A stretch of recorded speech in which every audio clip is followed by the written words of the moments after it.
পল্টন ও রমনা থানার পৃথক ৯টি মামলায় ১০,০০০ টাকা বন্ডে বিএনপি মহাসচিব মির্জা ফখরুল ইসলাম আলমগীরের জামিন আবেদন মঞ্জুর করেছে আদালত।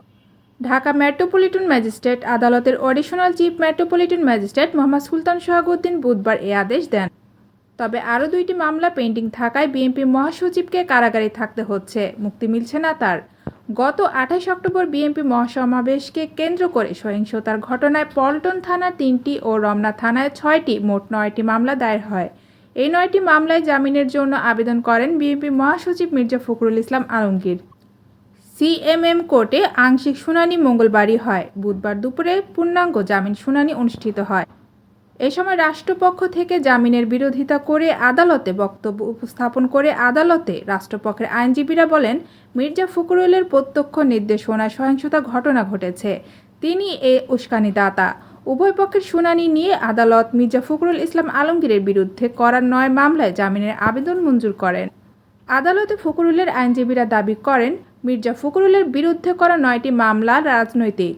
এসব মামলা বিএনপি মহাসচিবের বিরুদ্ধে সুনির্দিষ্ট কোনো অভিযোগ নেই। এর আগে সকালে প্রধান বিচারপতির বাসভবনে হামলার অভিযোগে করা মামলায় মির্জা ফখরুলের জামিন প্রশ্নে রুল খারিজ করে দিয়েছিল হাইকোর্ট।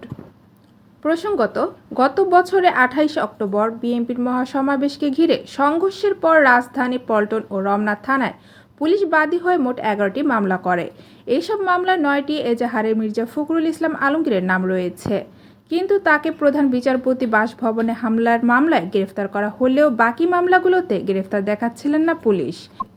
এমন পরিস্থিতিতে গত ১৩ নভেম্বর ১০ মামলায় জামিন চেয়ে ঢাকার সিএমএম আদালতে আবেদন করেন মির্জা ফখরুল। তার আইনজীবীদের অভিযোগ, সিএমএম আদালত কোনো আদেশ না দিয়ে জামিন আবেদন রেখে দিয়েছিলেন।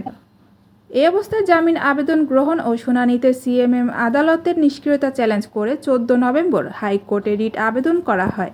গত ১৭ ডিসেম্বর এই রিটে প্রাথমিক শুনানির পর নাশকতার ৯ মামলায় মির্জা ফখরুলের জামিন আবেদন গ্রহণ করে তা আইনি অনুযায়ী নিষ্পত্তি করতে ঢাকা সিএমএম আদালতকে নির্দেশ দেয় হাইকোর্ট। হাইকোর্টের এই নির্দেশের পর গত ৩০ ডিসেম্বর ৯ মামলায় জামিন আবেদন করা হয়।